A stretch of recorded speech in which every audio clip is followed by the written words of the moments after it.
I am going to share my screen. The host is disabled for this. That way, all the folks at home can follow along with our I'll get started by asking what is the most common Jason? argument? Yes. Hold on a second. I'm having a hard time hearing you, and I'm just getting something in the comments that somebody's having a hard time hearing you as well. Maybe just take a deep breath and kick the hamster under the table to get him to make the internet work a little bit better, and we'll try this again. And if we continue to have problems, maybe we'll shut off your camera, or we'll go to McShane and let you get out and get back in or something. So does it seem to be working now? It seems to be a touch better now, yeah. Okay, fantastic. I'll try again to share my screen. That may have been part of the problem. Oh, still not able to do that. The question that I want to address in any case is the question of what I think is the most common argument that you hear against school choice. And that is, this is going to destroy public education, right? If you pass a school choice bill, the sky is falling. It's going to lead to the destruction of the public school system. And frankly, this is a concern that I think may have been legitimate 30 years ago, before we had 3 decades of experience with school choice programs. Because the fear is this: if we allow parents to have choices and they can choose any private school that they want or public school, and the money follows the child, that means maybe the parents who are the most interested and invested in education are going to be the ones who are the most likely to exercise choice. They're going to leave the public system. The public system is going to be left with the students from families that don't value education as much and that are the hardest to teach on average. And so that means the quality of the education is going to decline, especially as students leave, the money leaves with them. They're left with the hardest to teach students. And so that means a second wave of families are going to leave. That means they're going to have even less money, harder to teach students, and it's going to be essentially a debt spiral. The whole system is going to fall apart, right? That's the concern. That's the story that you hear. The thing is, we're still hearing this concern 3 decades after the first modern voucher program was enacted in Wisconsin. And almost nobody is talking about, well, what actually happened over the course of those last 30 years.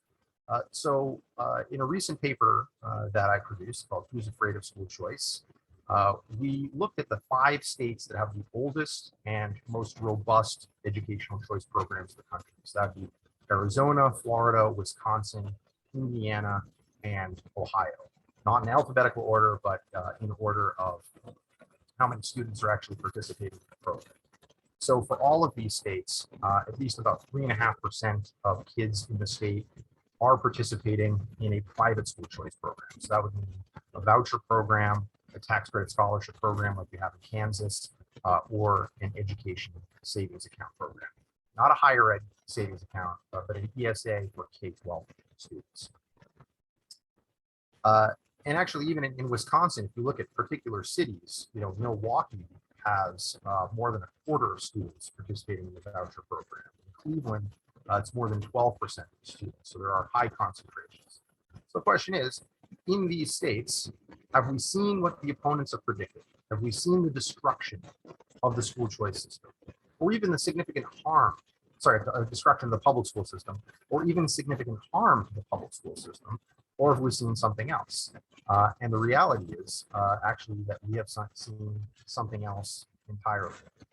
First of all, it's worth noting that in each one of these states, if you look at the funding per pupil over the last 2 decades, all of them have had increasing funding per pupil, even after you adjust for inflation.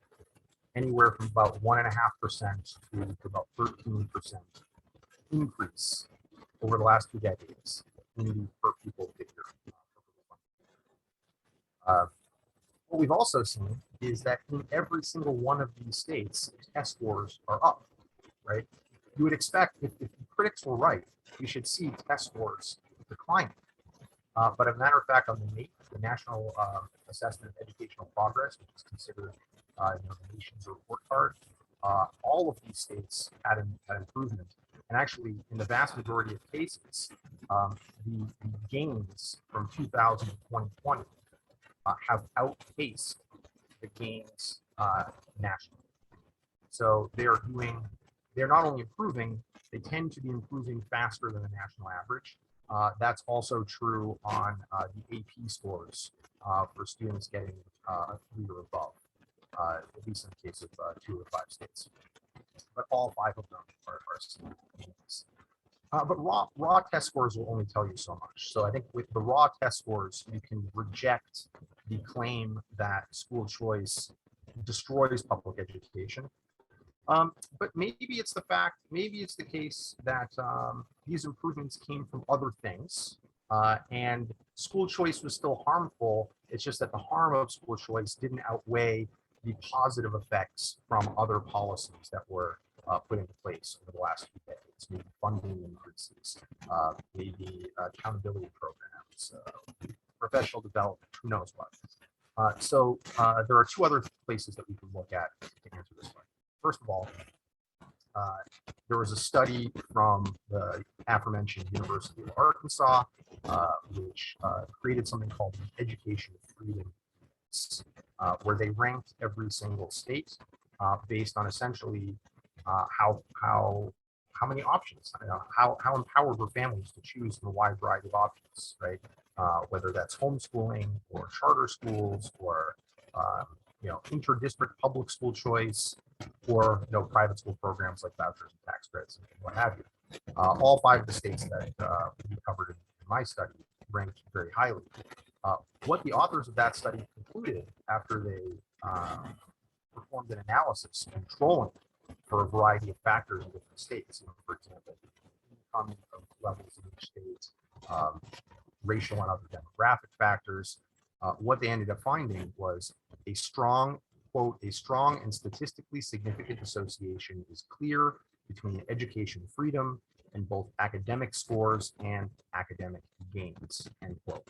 Which means that the states that had more robust educational choice programs, actually there is compelling evidence that those states were seeing higher level scores and greater academic gains over time. We also have the research literature that looks at, there are actually 26 different studies that have looked, 28 different studies that have looked at the competitive effects of enacting a private school choice program. So in other words, once you enact a school choice program, what happens to the public school system? 25 of the 28 find statistically significant positive effects, right? So very contrary to the story we heard before, what actually seems to be going on is that when families have more choices, when they have more options, and public schools know that those families, if they're not serving them, those families can leave and take their money with them, the public schools become more accountable directly to those families, and they actually increase their performance. And that is what the overwhelming consensus of the research literature, and these are studies coming out of Indiana, Louisiana, Ohio, Florida, Wisconsin, Washington, DC, Maine, Vermont, right? All over the country over the last few decades, and consistently study after study is reaching the same conclusion. As a matter of fact, one of the recent studies that by David Figlio, who is at the university, I think it's at Northwestern University, he looked at Florida's program, which is the largest school choice program in the country. There's more than 100,000 low-income students participating in that program. And it's been in place since 2001, 2 decades. They concluded, quote, "We find evidence that as public schools are more exposed to private school choice, their students experience increasing benefits as the program scales up. In particular, higher levels of private school choice exposure are associated with lower rates of suspensions and absences and with higher standardized test scores in reading and math." So We see a host of improvements, not just on the academic side, but also other things we care about, like students actually showing up for school and not getting into trouble. But we also are seeing, as he noted, increased benefits as the program grows over time. Now, given the overwhelming amount of evidence that we have that this is the case, one might think, okay, great. Well, now we've got 30 years of experience. We shouldn't be hearing this claim anywhere. We shouldn't be hearing that school choice is going to destroy public education. But as a matter of fact, we still are. And so the second half of this report, which I'm just going to highlight quickly because I want to get over to Mike, the question that we had is whether the rhetoric of opponents changes based on the size and the scope of the school choice proposal. So what we did is we looked at 5 different states last year that passed school choice policies. So West Virginia, New Hampshire, Kentucky, Missouri, and Arkansas. 2 of these were quite expansive. So New Hampshire, 1/3 of kids in the state are both eligible and funded. That means that every single eligible child, if they apply, will receive an education freedom account. It's their version of an ESA, an education savings account. In Virginia, West Virginia, they now have the most expansive ESA policy in the country. Every student who is either switching out of a public school or entering kindergarten is eligible. So that's 93% of kids in the state are both eligible and funded, right? So these are very large, robust programs. On the other end of the spectrum, you've got Kentucky, Missouri, and Arkansas. In each of those states, about 40 to 50% of kids are eligible, but there is a funding limit. And so fewer than 1% of kids in the state can actually receive a scholarship. As a matter of fact, in Arkansas, it's fewer than 1/10 of 1% of kids in the state can actually receive a scholarship. So you might hypothesize, okay, in West Virginia, the opponents are going to say this is the end of public education as you know it. This is going to destroy everything. But like in Kentucky, Missouri, and Arkansas, they're going to say, look, we're not happy about this. We've got our concerns, but they're not going to, turn it all the way up and engage in an apocalyptic rhetoric. Turns out, though, that's not the case. What we did is we came up with a 1 to 10 scale, sort of from mild to catastrophic. We then turned it all the way up to 11 in the spirit of Spinal Tap with an apocalyptic level of rhetoric. And what we found was that the average level of rhetorical intensity among policymakers, district school leaders, interest groups, and commentators, those are the 4 categories that we looked at in these different states. And what we were looking at is people making public statements, making arguments in committee hearings or on the floor of the state house or state senate, people that were writing op-eds or editorials. We gathered all this data, we scored all of their rhetoric, and it was an 8 across the board. So an 8 for us is severe concern. The interesting thing, though, is West Virginia was not higher. West Virginia was at an 8. But everyone was basically from about a 7.5 to an 8.5. Arkansas, which had the smallest program, scored highest at an 8.6. We also found that in every single state, you had somebody who was turning it up to 11. So, for example, in Arkansas, there was a state representative who said that, if you vote yes on this bill, you'll put us out of our misery. You'll put the final nail in the coffin of public education. Right? So 0.1% of kids leaving the public system is the final nail in the coffin of public education. So essentially, I think the 2 main takeaways from the study is this. Number 1, the Chicken Littles are wrong. There is nothing to worry about when it comes to school choice. We've got 3 decades of experience now. Not only has school choice not led to the destruction of the public school system, it has actually led to its strengthening by making the public schools more accountable directly to families. And number 2, the Chicken Littles are going to squawk no matter what. Whether you go big or go small as a policymaker, the opponents are going to cry that the sky is falling, but there is no reason to listen to them. With that, I'll turn it over to my colleague, Mike McShane. Hey, Mike, before you get started, as you clear your throat here really quick, I should have said this at the beginning. Down here below on your screen are the opportunities to submit questions via the chat. or the Q&A icons. I think, 23 months into shutdowns of various sorts, I think we're all used to Zooms.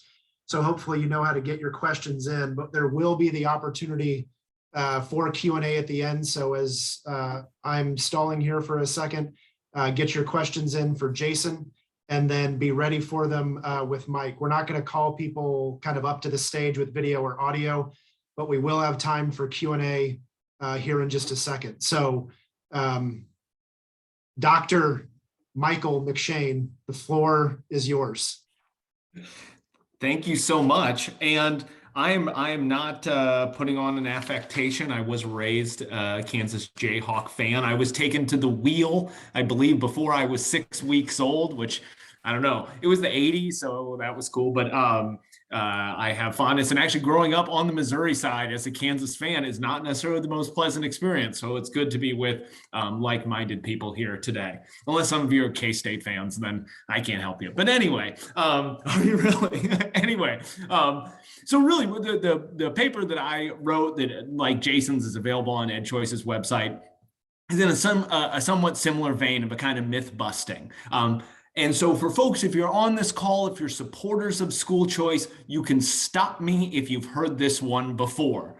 We can't have money go to private schools because private schools are not accountable, but public schools are. I have a feeling if you've done anything even tangentially related to school choice, you have heard that said at some point before. And I will say, school choice advocates frequently respond to that, present company included, by saying, hey, look, no, private schools are actually more accountable than public schools are because parents have skin in the game. They can leave if they don't want to. If you have a voucher or you're a charter school or any of those things, you rely on actually attracting kids, so you need to be doing what you need to do. Otherwise, folks will leave. And I want to be very clear. I think that is true. I agree with that statement. But the purpose of the paper that I wrote and that I'll sort of briefly share with you here is to assail the second part of that. So this idea that public schools are accountable. I don't think that is in fact true. And I think that it's important for people to spend some time thinking that, because I just think it's a canard that folks kind of throw out there. And it's not true. So I would argue that there are sort of three ways that we think about accountability with schools. There is financial accountability, there is democratic accountability, and there is academic accountability. So I'll just very briefly go through each of these and make the case, and we can see in the Q&A if I convince you, that public schools are neither financially accountable, democratically accountable, or academically accountable. So the first one, financially accountable. We at EdChoice do a lot of public opinion polling. In partnership with Morning Consult, we poll a nationally representative sample of Americans every month and a nationally representative sample of teachers every quarter. One of the questions that we ask is, how much money do you think we spend on K-12 schools? And I will tell you, depending on sort of the source and what gets included, whether it's current spending or total spending, the ballpark that we're talking about of how much America spends on K-12 schools, it's sort of, we can pause for a moment, you can think to yourself, how much do you think we spend on K-12 public schools? The answer is somewhere in the neighborhood of $13,000 to $14,000 per kid per year. On a national average. It varies from states, but that's basically the ballpark that we're talking about here. When we poll Americans, the median answer, at least in the most recent poll that we did, is the median guess is $5,000 per kid per year. And in fact, school parents think it's only $4,000 per kid per year. So people think that we spend something like a third to a quarter of what we actually do. So it's hard to hold schools accountable for the money that we spend if we don't know how much money we spend. And it turns out part of the reason that we don't have a good understanding of that is that it is incredibly difficult to find out how much money schools spend and how they spend that money. We at EdChoice took it upon ourselves to create something called Project Nickel, which all of you can Google and look out, where you can actually look up this information, but it actually took a lot of computer programming. States don't make this easy, districts don't make this easy. And I'll tell you, the funny thing is, I mentioned we poll a nationally representative sample of teachers every quarter. Teachers are no better than the general public in guessing it. They guessed $5,000 per kid per year as well. So this is it's called Project Nickel. If you just Google Project Nickel, it actually gives you this great opportunity. You can look up all the schools around you and see school by school how much is spent, not just district by district. So, okay, so that's the first one.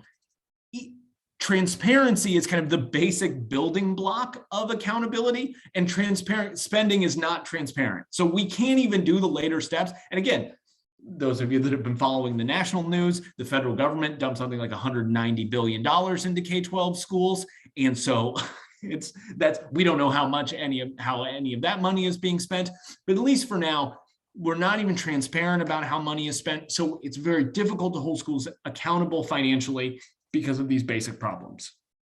So that's financial accountability. The second one I want to talk about is democratic accountability. Again, something that you hear quite frequently.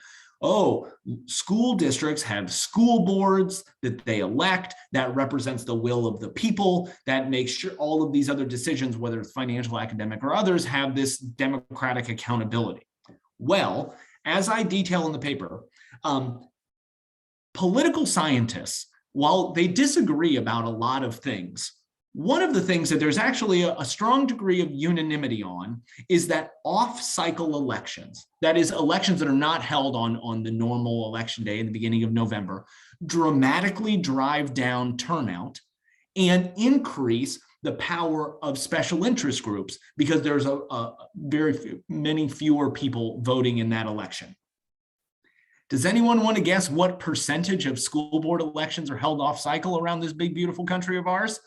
Turns out 75%, something like 3/4 of all school board elections are held off cycle. That they are basically designed, again, there's very little question about this, that they drive down turnout. Obviously, when you have a smaller number of people, organized interest groups like teachers unions, school boards associations, et cetera, are able to increase the power that they have. Interestingly, just across the border in Missouri, like 2 weeks ago, a bill had a hearing to try and move school board elections on cycle, to say we're not going to have them in some random Tuesday in April, we're instead going to have them in November. You'll never guess the group that opposed that.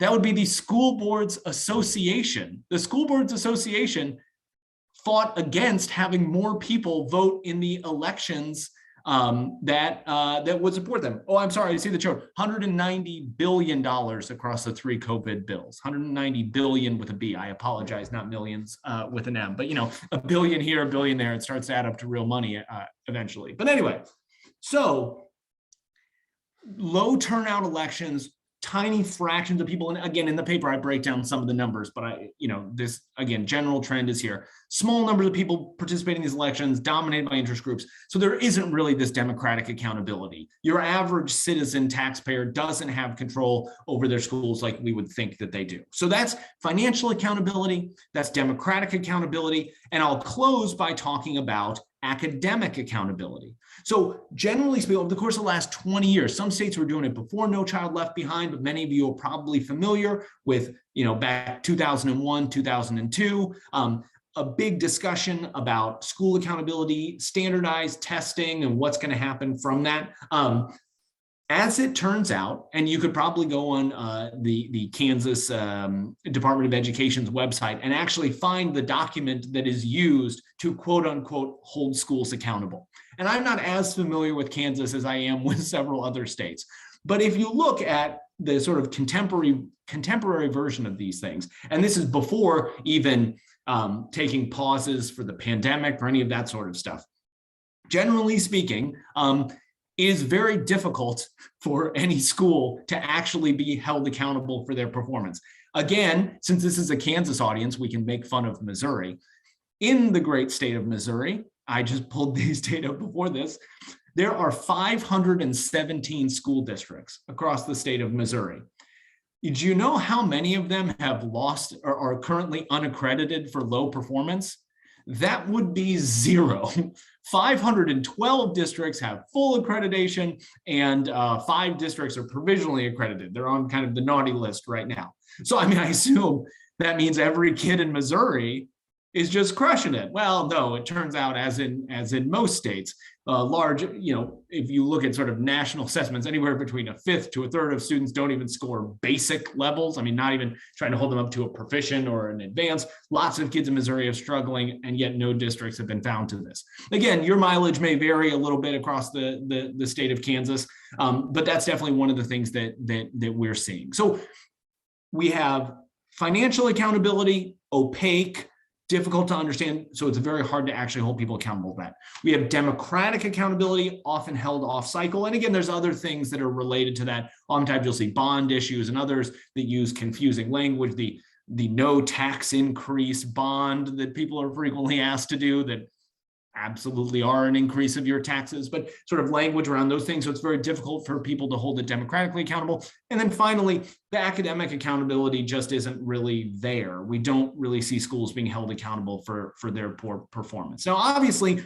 the question sort of that this paper begs is, so what do we do about it? And I think someone shared in chat, that's awesome. If Kansas has moved their school board elections on cycle, dynamite. That's a wonderful thing. I think that's an easy step that any state across the country could do and would make this much better. I think basic things around like financial transparency, the state should make it very easy for everyone to look up exactly what their school is spending and what they're spending it on. It is the year of our Lord 2022. The technology exists to make this available to people. They should be doing that. Again, with some of that $190 billion they just got, that might actually be a good use of that money. But I do think in some ways that is kind of tinkering around the edges of a lot of this. To me, the real way to hold people accountable is sort of tied into what Jason was talking about and where we sort of began all of this. The best way to actually hold schools accountable is through school choice. Yes, we want transparency, 100%. Yes, we want financial transparency. Yes, we want to make sure our tax dollars are going where they're supposed to. We want to make sure they're reflecting the will of the community, all of those things. But still, the best tool that we have in our toolbox to hold schools accountable, to make sure that they're delivering on what they promised on, is parents being able to leave if they don't like it, and being able to have that kind of weight behind their voice when they're talking to schools and saying, this is what we'd like to see happen, or this is what we're not happy with. So I think that's the accountability myth right there. I don't think that public schools are accountable across any of those different dimensions. But we've covered a lot of ground here, so we're happy to take questions, whether it's Jason's myth busting around all the chicken littles of school choice or my accountability myth. Frankly, anything else school choice related you might want to talk about. And I'm going to take the moderator's prerogative here and do a little bit of housekeeping as well. So Mike mentioned the average number spent on public schools around the state, or excuse me, around the country. And as many of you know who've been following KPI for any length of time, that is exactly the same case. We have polled on this within the great state of Kansas, and the number of people who can correctly identify the upwards of $16,000 that we spend per pupil in Kansas is, not surprisingly, but is disappointingly small. They usually give that $5,000 number as well. And forgive the shameless plug, but you're on my Zoom, so I'm going to do it anyway. You all know about the K-12 fact book that we publish every year that includes information statewide and for each individual district in the state. While they continue to catch their breath for a second. Can I add one thing, James? Yeah. Number one, I love what you guys do with the fact book. It's like such a helpful thing, and everyone should have one of those.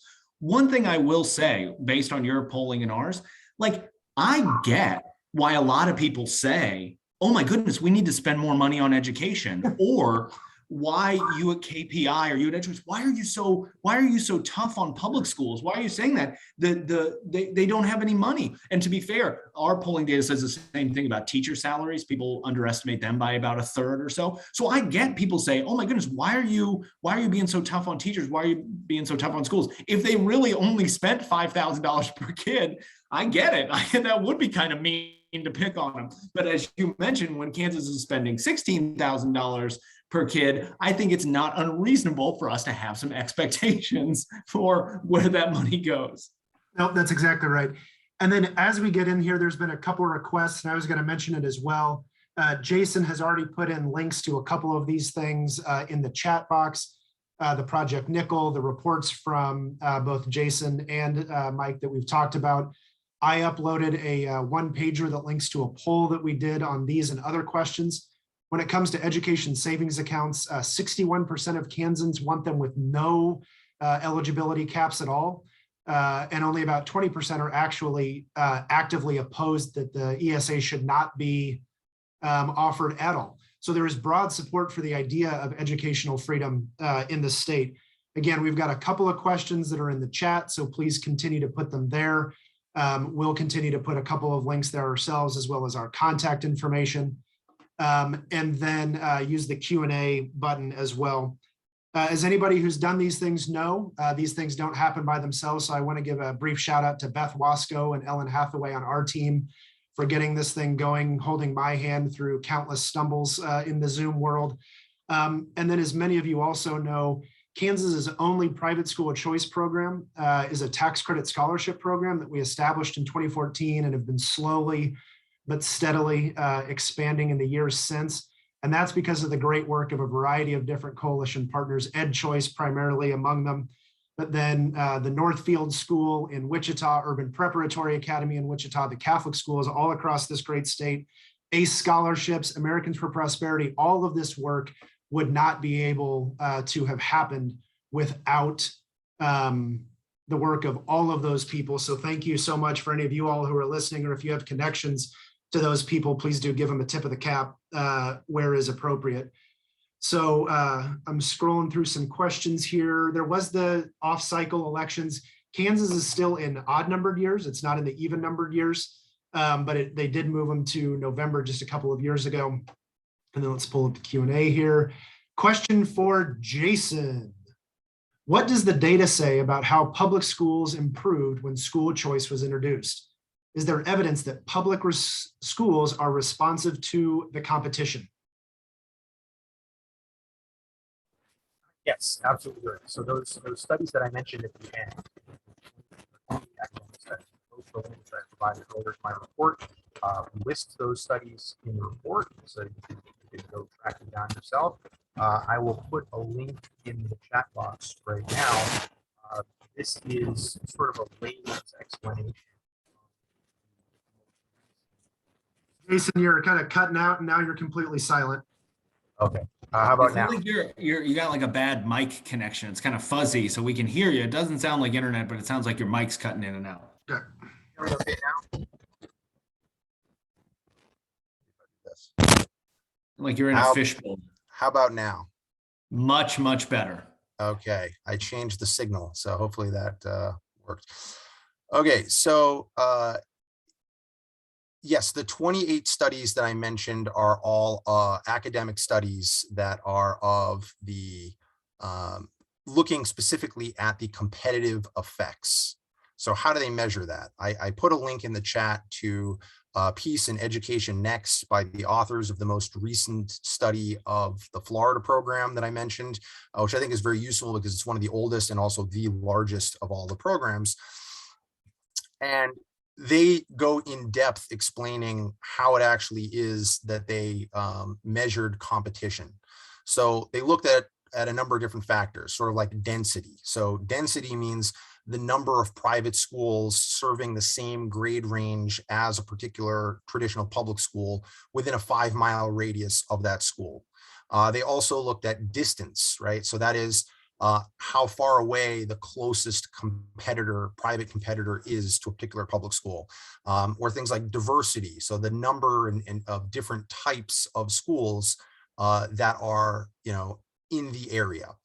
And what they find is when they look at a variety of these different competitive measures, they are seeing stronger benefits, in other words, a more positive effect when there are more options in a given area, when the options are closer, when there's a greater diversity of those options. So that's how they're able to actually measure the competitive effects. And they'll, and then, the flip side of that coin is that schools that don't have that many private schools in the area are going to see little to no positive effect from competition. Okay, very good. And then we've got a couple of questions here that I'll leave to either Mike or Jason that deal with the same kind of idea. So I'm going to try to riff these together into two questions into one, rather. So it's the idea of, what does educational choice mean for regulations of private schools? Be they private schools, typically religious in nature, or indeed even homeschools. There's two different questions that deal with these same things. So what is the effect of private school choice on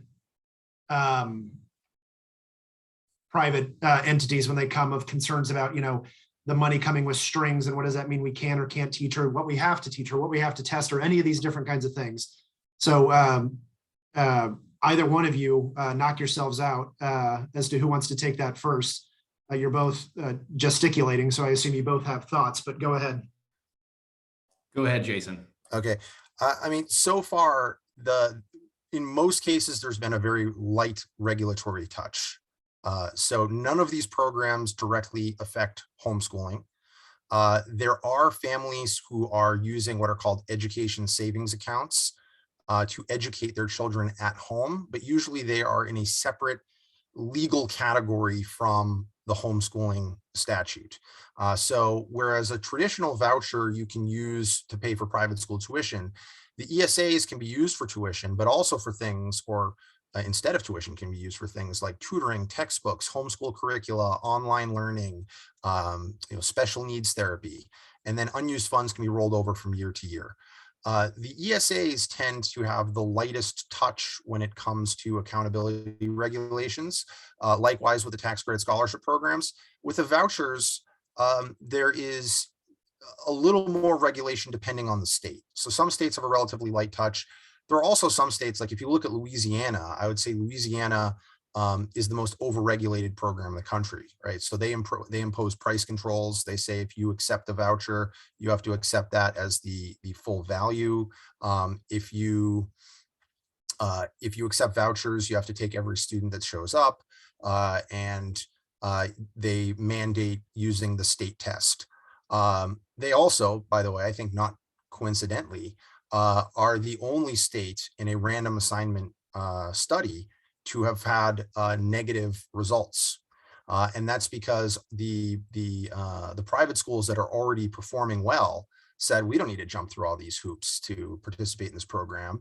It was the private schools that weren't doing so well, that families were already sort of moving away from, that were maybe threatened with being closed down, who said, it's worth it for us to jump through all these regulatory hoops.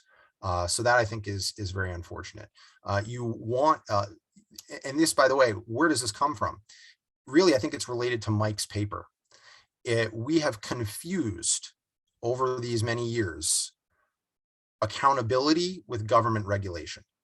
And we have forgotten that the highest form of accountability is when an institution is directly accountable for its performance to the people who bear the consequences of their performance. In other words, in this case, when schools are directly accountable to families who are empowered to choose to walk away and take their money with them, that's when they're accountable. That's what school choice brings to the table, among a variety of other benefits. Because public schools are not directly accountable to families, we have these sort of second best forms of accountability, right? Just like any monopoly, right?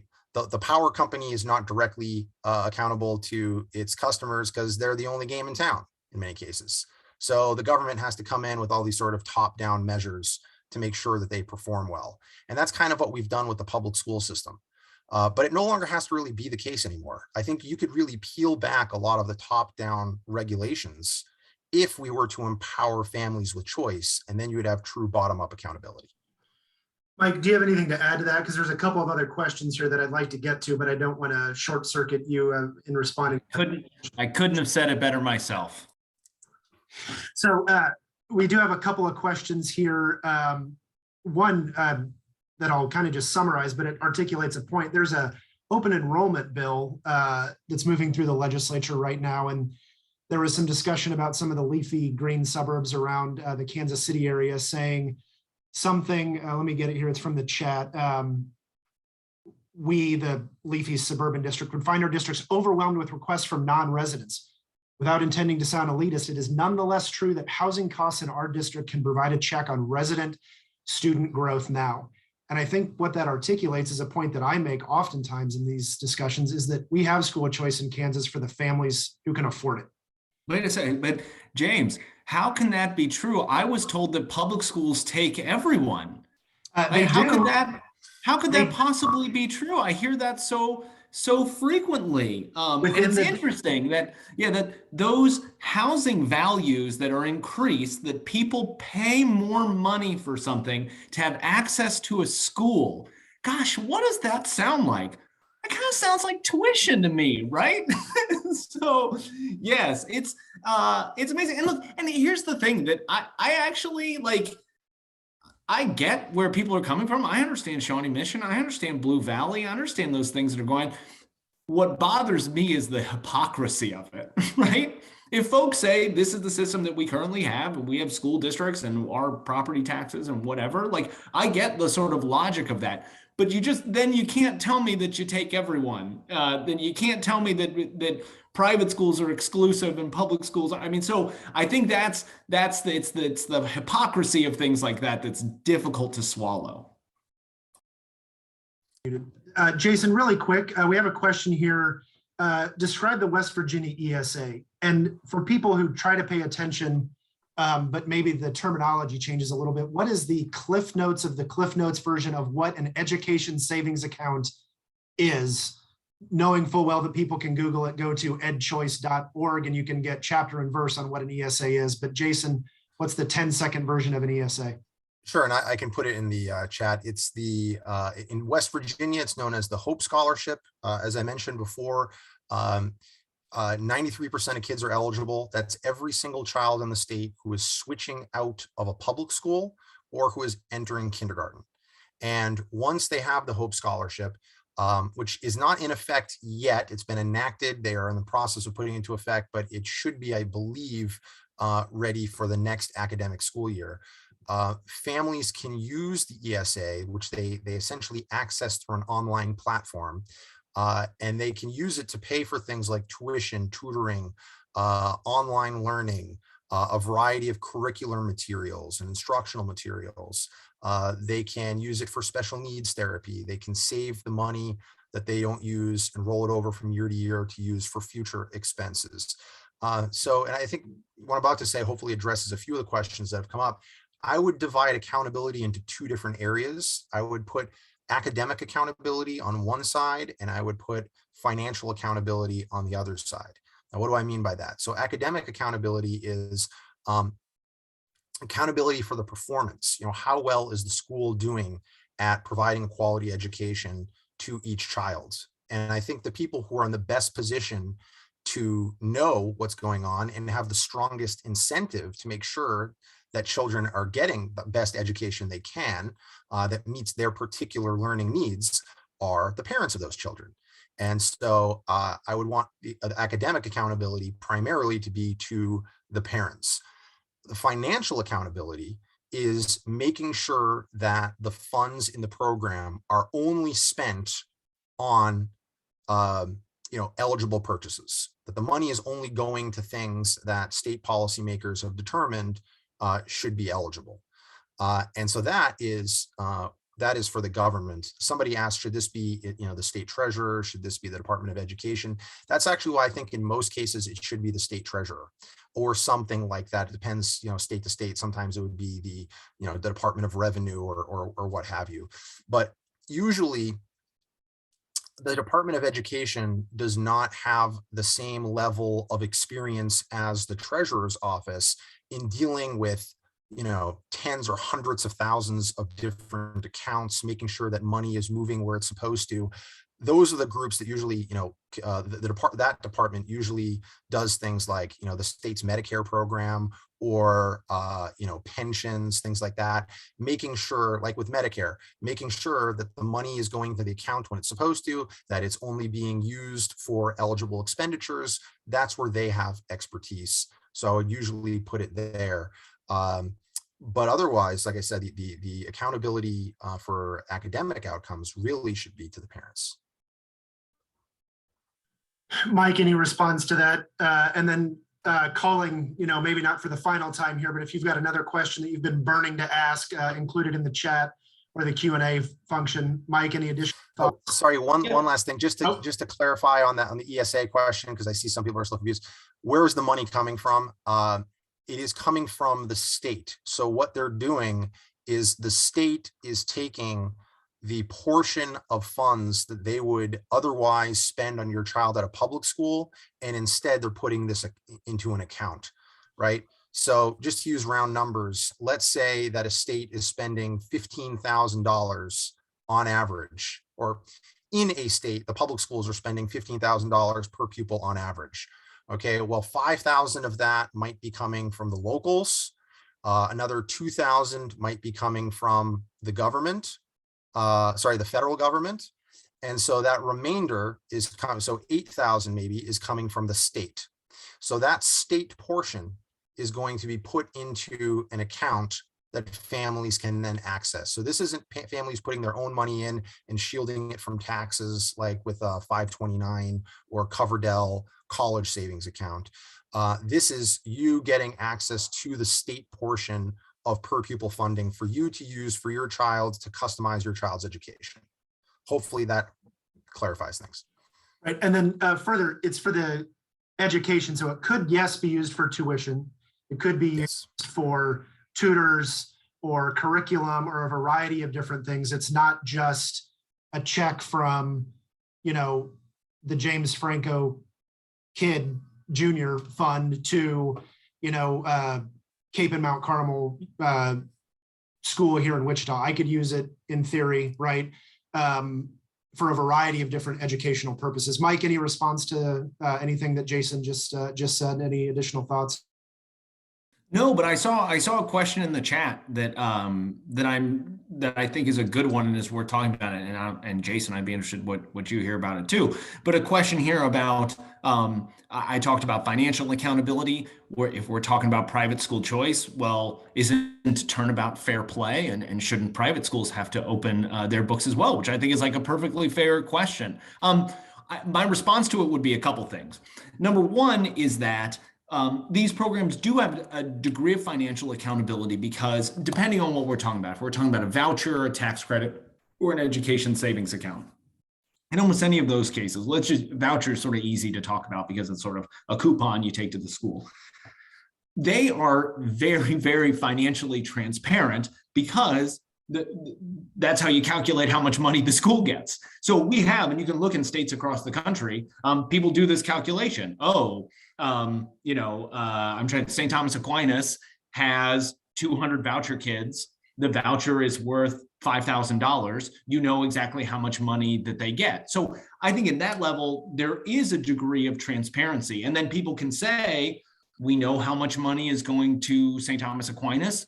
We can decide whether we think that is a good idea or a bad idea. We can look at what it is, but that's a level of transparency. Now, when it comes to the next level of scrutiny, which is like, should St. Thomas Aquinas have to open up its books in the same way that public schools do? I don't think that's true. I think it's a private entity. And the whole point of doing this is to try and, if you want different, you got to do different. And if we want schools to operate differently, we got to have them operate differently. So in this case, like they'd be a private school. And so as a private entity, you're not responsible. Now, to be fair, like they have to file all sorts of nonprofit tax documents and stuff. So you can actually, you look at Form 990s and all of that stuff. And so there's actually, that's the other sort of funny thing is that private schools are actually under a large amount of regulation. You pull their Form 990, pull their nonprofit docs. And between that number, I mean, you've got a pretty good idea of the inner workings of that organization. So Yeah, it's slightly different, but the whole idea here is to try and get private institutions to be a part. So public institutions are working, private institutions are working. We do have that transparency. We do know how much money they're getting. We can have an informed discussion as citizens of whether we think that that's too much, too little, right or wrong. And so I do think it satisfies accountability in a way that the kind of accounting that we use for traditional public schools doesn't. Jason, any additional thoughts on that point? No, I think that's exactly right. That's sort of why I was making this distinction between, what I mean by financial accountability and academic accountability. And really, it's for the parents to decide whether this particular school is worth the bang for the buck. And I want to say further, we're talking a lot about private schools, right? But what we're talking about here are scholarship dollars of one sort or another supporting an individual child. Right, this is not state tax dollars going to Capon or Urban Prep or St. Thomas Aquinas or Bishop Miege or anywhere else, right? It is dollars going to James Franco Jr. in support of his education, and the money should follow that child. And if my kids are getting a wonderful education, we live in the city of Wichita at Wichita East or what have you, then the money stays right there. But the money is going to fund that individual child's education. It's not going to support the institution, because if my kid isn't getting the education that they need at the classical school of Wichita, then I am free to take that kid somewhere else under one of these programs. We're coming here to the end of our hour, and we do want to be respectful. I put my email in the chat. If you email me, we have again Beth Wasco on our team compiling all of the links that we've been sharing. So email me and I'll get you contact information for Mike or Jason. If you have additional follow-up questions, I'll get you links to everything that we've sent thus far. I have attempted to record this, but given my technological ineptitude, the odds that that happens appropriately are slim to none. But we are trying to do that for folks here who want to refer to it in the future, or other folks who weren't able to join us. Jason, I'm winding up here for you to give your parting shot. So thank you to everybody for joining us. Jason, do you have any parting words of wisdom for us? And then Mike, you're on deck. Well, I would just note that last year was called the Year of Educational Choice because we had more states pass an educational choice program than ever before. 19 states passed 7 new educational choice programs and expanded more than 20 existing ones. And I'm using that term educational choice as opposed to school choice intentionally, because whereas in previous years, we mostly saw vouchers or tax credit scholarships, in this last year, 5 of those states passed either a publicly funded or tax credit funded education savings account. So I think we as a movement are recognizing that education doesn't have to take place in a building called a school. It can take place in a wide variety of different types of arrangements, whether that's homeschooling or hybrid homeschooling or microschooling. We are, I hate to use the term outside of the box, but we are moving outside of the box, or at least outside of the traditional schoolhouse. And I think that's a very positive thing. Some people think, well, no, this was sort of a pandemic flash in the pan, and now things are going to go back to normal. I think that it really woke parents up, and it got them to rethink all sorts of types of arrangements in their lives, and one of those was schooling. And so, just like I think, Instacart is here to stay when it comes to your groceries. People that maybe never before would think of hiring someone to go do their grocery shopping for them, but now, even though they feel it's safe to go back into the grocery store, they're still using Instacart because it provides some level of convenience for them.